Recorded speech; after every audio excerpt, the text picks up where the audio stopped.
Hola de nuevo.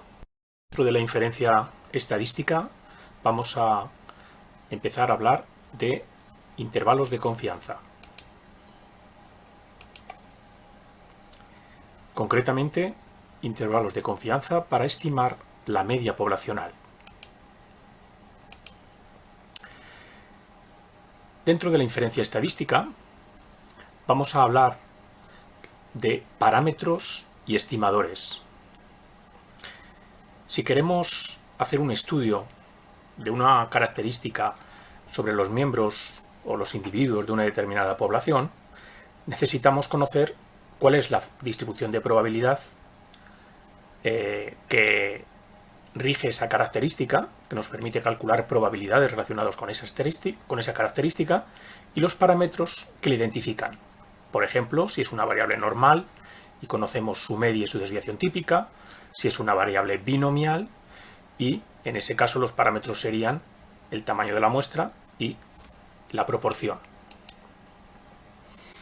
Vamos a ver un ejemplo. Queremos hacer un informe sobre el tiempo diario de conexión a Instagram de los habitantes de Guadalajara. La población serían todos los habitantes de Guadalajara. Un parámetro que me daría mucha información para hacer este estudio sería el tiempo medio que dedican los habitantes, es decir, todos los habitantes de Guadalajara, lo que sería la media poblacional. Pero para conocerla tendríamos que saber el tiempo diario de todos los habitantes, y entonces ya sí sumar y dividir por el número de habitantes. Esto parece un poco complicado. Necesitaríamos utilizar mucho tiempo para preguntar a todos los habitantes y muchos recursos. Por eso necesitamos utilizar muestras. Analizando el tiempo diario de los miembros de esa muestra, entonces podemos deducir o inferir cuál es el modelo de la distribución de probabilidad que podemos aplicar y cuáles son esos parámetros que la identifican.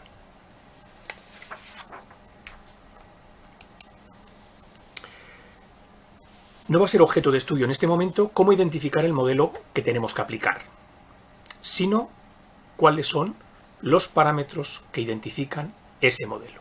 Vamos a centrarnos en intentar estimar los parámetros que caracterizan lo que sería la característica que vamos a estudiar. Vamos a ver qué relación hay entre los parámetros y los estimadores puntuales. El objetivo de la estimación puntual es conocer un valor razonable para el parámetro desconocido de la población, para la media poblacional, para la proporción, para la desviación típica. Si elegimos una muestra de la población y valoramos en esos individuos de la muestra la característica que estamos estudiando, vamos a obtener una serie de valores, lo que recogíamos en estadística descriptiva. Por ejemplo, el tiempo dedicado a Instagram en los distintos individuos de esa muestra. Tendríamos esa tabla estadística con los distintos tiempos y la frecuencia de cada uno de esas clases. Con estos valores y aplicando la fórmula adecuada, calcularíamos el valor de un estadístico. Por ejemplo, pues el valor de la media muestral sabemos que se calcula sumando todos los valores y dividiendo por la n. O utilizaríamos la calculadora, que es lo que nosotros solemos hacer cuando tenemos una tabla estadística. Sabemos que si eligiéramos una muestra diferente, tendríamos otro valor distinto para nuestro estadístico. Y así con cada muestra que utilizáramos. Por lo tanto, no podemos predecir cuál es el valor del estadístico. Dependemos del azar, de esa muestra elegida. Por lo tanto, podemos decir que estos estadísticos que vamos a manejar son variables aleatorias. Por lo tanto, son distribuidos según una determinada una variable normal, una binomial. Los estadísticos son estimadores puntuales que nos van a permitir deducir el valor del parámetro desconocido de la población. Por ejemplo, el estadístico que llamamos media muestral va a ser un estimador puntual de la media poblacional. Vamos a ver qué propiedades cumplen estos estimadores puntuales. ¿Cualquier estadístico va a ser válido para estimar parámetros? ¿Qué le vamos a exigir a un estimador puntual para que sea válido? Primera propiedad. Decimos que un estimador es centrado o insesgado cuando su media coincide con el valor del parámetro poblacional que queremos estimar con él. El sesgo mide, por tanto, la desviación del valor del estadístico respecto del verdadero valor a estimar. Otra propiedad es la eficiencia. Decimos que un estimador puntual es más eficiente que otro cuando la varianza es más pequeña. La eficiencia de un estimador va a ser más grande cuanto más juntos estén los valores que toma el estadístico en las distintas muestras que tomamos, es decir, cuanto menos disperso esté. Imaginemos que los valores que toma un estadístico, cuando vamos tomando diferentes muestras, los representamos como puntos rojos en una diana. Y el centro de esta diana va a ser el verdadero valor del parámetro poblacional. Pues con las distintas muestras tendríamos una nube de distintos puntos rojos que apuntarían a una diana. Entonces, con distintos estadísticos podríamos tener distintas posibilidades.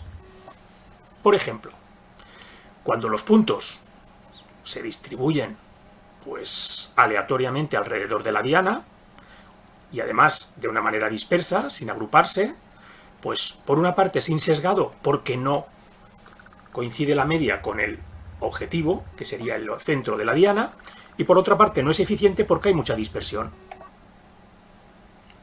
A veces los puntos se desvían mucho hacia un lado, entonces decimos que tienen mucho sesgo, pero por otra parte están muy dispersos.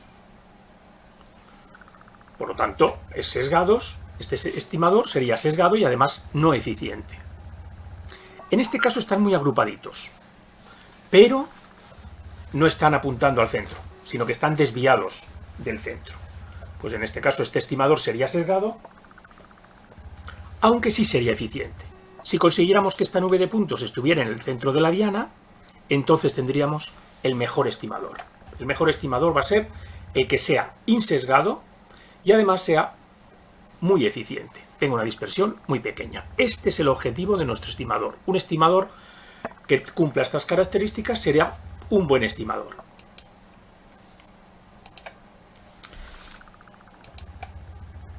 Por ejemplo, ¿qué estadísticos conocemos nosotros? La media muestral. La media muestral es el mejor estimador para estimar la media poblacional. ¿Otros estadísticos que conocemos?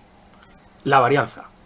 La varianza muestral es un estimador sesgado de la varianza poblacional, es decir, la media de la varianza muestral no coincide con la varianza poblacional. Por lo tanto, nos va a ocurrir lo que nos pasa aquí.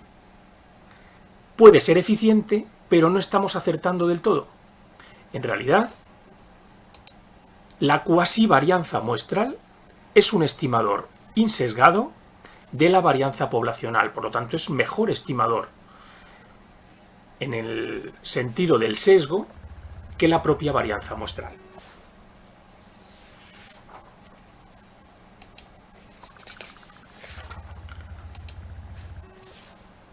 Pero empezamos el tema hablando de estimación por intervalos de confianza. Y estábamos hablando de estimaciones puntuales. La estimación puntual en realidad presenta un problema. Y es que para acertar a un único valor, que la estimación sea correcta, pues hay que dar justo en el centro de la diana. Por lo tanto, seamos realistas, lo más probable es que no coincida exactamente con él, es decir, que la estimación no sea exactamente el parámetro que de verdad queremos estudiar. Vamos a ver un ejemplo. Imaginaos que tenemos que acertar un número entre 0 y 10. Pues si solo digo un número, por ejemplo el 6, pues podemos acertar o fallar. Pero si por ejemplo digo el número está entre 3 y 8, pues entonces es más fácil que haya acertado. No significa que haya acertado, pero sí es más fácil acertar cuando digo que el número está entre 3 y 8. Y si quiero tener más probabilidad de acertar, puedo hacer una cosa. hacer el intervalo más grande. Por ejemplo, decir que el número está entre el 2 y el 9. Entonces casi estoy acertando con una seguridad muy alta, con una probabilidad muy alta. Pues eso es lo que vamos a intentar hacer. En lugar de estimar puntualmente el valor que queremos conocer, el valor del parámetro, lo que vamos a hacer es estimarlo mediante un intervalo. Voy a decir, el valor que busco va a estar entre este valor y este valor. La estimación de un parámetro poblacional por intervalos de confianza va a consistir en utilizar dos estadísticos en vez de uno, tales que, fijada una probabilidad de antemano, 1 menos alfa, que estará entre 0 y 1, si elegimos una muestra y calculamos el valor de esos estadísticos para los datos recogidos de la muestra, tendremos dos valores, T1 y T2. Pues entonces, la probabilidad de que el verdadero valor del parámetro poblacional esté dentro de ese intervalo va a ser 1 menos alfa. En esto va a consistir la estimación por intervalos. 1 menos alfa lo vamos a expresar siempre en tanto por ciento y va a indicar el nivel de confianza que tengo del intervalo hallado. En este tema vamos a estudiar la estimación por intervalos de la media poblacional y de la proporción. Empezamos aclarando unos conceptos previos que necesitamos para entender mejor la estimación por intervalos de confianza. ¿Qué es el nivel de confianza? Es la probabilidad de acertar, es decir, que el verdadero valor del parámetro esté dentro del intervalo. Su valor va a ser 1 menos alfa, aunque habitualmente lo vamos a expresar siempre en porcentaje. Por ejemplo, 0,90 diremos que es el 90%. Nivel de significación o de riesgo. Está relacionado con el nivel de confianza. Es la probabilidad de fallar, es decir, lo contrario. Es que el verdadero valor del parámetro no esté dentro del intervalo que estamos utilizando para estimarlo. Su valor será entonces alfa. También lo expresaremos habitualmente en forma de porcentaje. Margen de error de la estimación. No confundir con nivel de significación o nivel de riesgo. No es lo mismo. Es la amplitud del intervalo de confianza. Es decir, lo que mide. Lo vamos a llamar habitualmente 2E. Y se obtiene restando el extremo más grande menos el extremo más pequeño. Error máximo admisible o cota de error. Va a ser el radio del intervalo de confianza, es decir, la distancia que hay desde el centro del intervalo a cualquiera de los extremos. Es por tanto la mitad del margen de error, por eso lo vamos a llamar habitualmente con una E mayúscula. Para entender mejor los errores, vamos a aclarar que se llama error en una estimación puntual a la diferencia en valor absoluto entre el valor que hemos obtenido con el estimador puntual y el verdadero valor del parámetro. La diferencia que haya entre esas dos cantidades en valor absoluto sería el error de la estimación puntual. Pues de ahí viene lo que se llama margen de error en una estimación por intervalo de confianza o error máximo admisible o cota de error con un intervalo de confianza. Importante, para cada nivel de confianza 1 menos alfa va a existir un valor crítico que vamos a llamar zeta alfa medios, que representa la probabilidad de que una normal 0,1 tome valores entre menos z alfa medios y z alfa medios sea igual a 1 menos alfa, al nivel de confianza, cuando z es una normal 0,1. Dicho esto, vamos a ver cuál sería un buen intervalo de confianza para la media poblacional. El mejor estadístico, como estimador puntual, la que conocemos, la media muestral.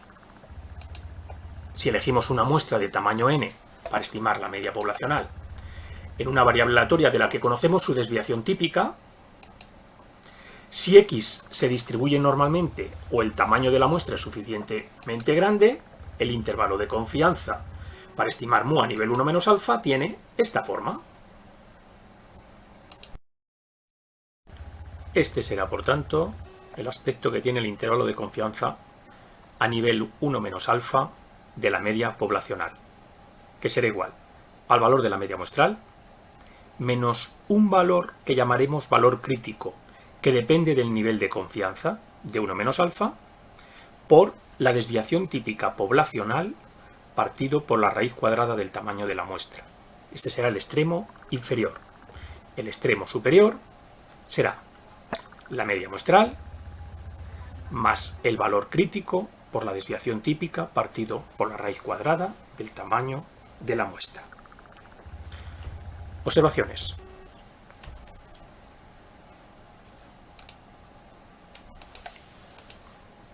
Z alfa medios se llama valor crítico para el nivel de confianza 1 menos alfa. Segunda observación. Si la desviación típica poblacional fuera desconocida, que a veces ocurre, no conocemos cuál es la desviación típica de la variable aleatoria x, siempre que el tamaño de la muestra sea suficientemente grande, es decir, por lo menos 30, vamos a poder utilizar en su lugar la raíz cuadrada de la cuasivarianza muestral. Recuerdo que la cuasivarianza es otro estadístico que se utiliza para estimar la varianza. La calculadora nos permite el cálculo de la cuasivarianza con otra tecla de edición diferente. Concluimos. El intervalo de confianza se puede o tiene este aspecto siempre que la variable original se distribuya según una variable normal o, aunque no sea normal, que el tamaño de la muestra sea suficientemente grande, es decir, por lo menos 30 individuos. Vamos a aclarar algo sobre el valor crítico, porque esto le hemos hablado de él, pero hay que tener en cuenta, pues, en relación a ese nivel de confianza, 1 menos alfa, y ese valor crítico asociado al nivel de confianza, ¿cómo se calcula? Pues la definición del valor crítico es a partir de la probabilidad. La probabilidad de que una variable normal 0,1 contenga valores entre menos el valor crítico y el valor crítico tiene que ser 1 menos alfa. O lo que es lo mismo, la probabilidad de una de las colas del valor crítico va a ser igual a 1 menos alfa medios. Quizás así dicho no lo veamos muy claro, pero si lo dibujamos, si utilizamos la campana de Gauss de una normal 0,1, lo vamos a entender mejor. ¿Qué significa esta probabilidad? Significa que el área de la campana de Gauss entre el valor crítico y su opuesto es 1 menos alfa. Eso es lo que significa el valor crítico. Y esto es lo que vamos a tener que utilizar para hallar el valor crítico de un nivel de confianza. Vamos a verlo con un ejemplo para entenderlo mejor. Supongamos que queremos calcular el valor crítico para un nivel de confianza del 97%. Vamos a hacer nuestro dibujo. El 97% implica que el área encerrado entre el valor crítico y su opuesto va a ser 0,97. Es decir, cada una de las colas de un lado y del otro son iguales. Son iguales justamente a la mitad de alfa, a 0,015. Por lo tanto, el valor crítico le vamos a buscar en la tabla de la normal 0,1 como el valor que encierra un área desde él hasta el final de 0,97 más 0,015. 0,97 más 0,015 es 0,985. Buscamos ese valor en la tabla de la normal 0,1 y vemos que nos sale 2,17. Pues este es el valor crítico asociado a un nivel de confianza del 97%. Pero lo cierto es que tenemos poca imaginación en los problemas que vamos a utilizar, porque casi siempre se utilizan los mismos niveles de confianza. ¿Cuáles son los más usuales? En la mayoría de los problemas, los niveles de confianza más usados van a ser el 80%, el 90%, el 95% y el 99%. Son los niveles de confianza usuales. Sus valores críticos los podríamos hallar, siguiendo el procedimiento que hemos explicado antes, pero ya os puedo anticipar que los valores críticos para cada uno de estos niveles de confianza van a ser los que veis en esta tabla. Por lo tanto, podéis aprenderoslos y utilizarlos cuando sean necesarios. Esto es en relación al nivel de confianza. Pero hemos hablado antes del error. Vamos a tener en cuenta también qué es el error o la precisión en la estimación por el intervalo de confianza.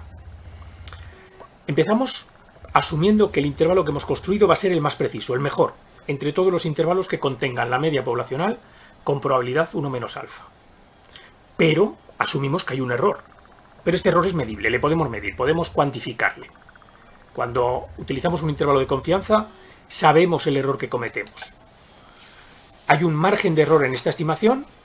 Dijimos que era la amplitud del intervalo de confianza, es decir, lo que mide el intervalo, que se calcularía restando el extremo superior menos el extremo inferior. Si en la fórmula anterior restarais el extremo superior menos el inferior, obtendríais este valor. Pues 2e, que es como vamos a llamar al margen de error, va a ser igual a 2 por el valor crítico por la desviación típica partido por la raíz cuadrada del tamaño de la muestra. Pero antes también hablábamos de la cota de error. ¿Qué era la cota de error o el error máximo admisible? Pues era el radio de ese intervalo de confianza. O dicho de otra forma, la distancia que hay del centro del intervalo a cualquiera de los dos extremos. El centro del intervalo siempre va a ser la media muestral. ¿De acuerdo? Pues sería la diferencia de la media muestral a cualquiera de los otros dos extremos. O dicho de otra forma, como esta es la mitad de la amplitud del intervalo, basta con dividir esta cantidad entre 2 y tendremos el error, que se puede obtener con esta fórmula. En esta fórmula vemos que aparece relacionado el error, el nivel crítico que está asociado al nivel de confianza, la desviación típica y el tamaño de la muestra. La desviación típica nosotros no podemos intervenir en ella porque siempre es la misma. Pero como vemos hay tres conceptos relacionados. Pues esos tres conceptos que se relacionan nos va a permitir hallar el mínimo tamaño muestral necesario para conseguir una precisión solicitada o pedida. Como veis, el tamaño de la muestra va a estar relacionado con el error y con el nivel de confianza, como decíamos antes. Así que si quiero estimar con una determinada precisión ya fijada de antemano y con un nivel de confianza también dado, pues podemos conocer, despejando en esta fórmula, el número mínimo de elementos observados para que ese error no supere la cantidad que hemos fijado al principio. Bastará con despejar n. En la fórmula que hemos dado aquí, si conocemos E, el valor crítico, la desviación típica, despejamos n y tendremos cuál es ese tamaño mínimo. Normalmente no merece la pena que os aprendáis esta fórmula. Es mejor aprenderse esta y a partir de esta despejar el resto. Creo que estamos preparados para resolver un problema. Es una situación en la que tenemos una muestra de 169 poblaciones en el territorio nacional. Hemos encuestado sobre el precio de la vivienda y el precio medio de esta muestra ha salido 1.764 euros. Sabemos que la desviación típica de la población del precio de la vivienda en España es de 258 euros. ¿Cuál sería entonces el precio medio de toda España, del metro cuadrado en España, con un 97% de confianza? Pues el estimador puntual sería 1.764. Pero si lo queremos hacer con un 97% de confianza, hay que hacerlo con un intervalo de confianza. Como el nivel de confianza es 0,97, el valor crítico, le hemos hallado antes, sería 2,17.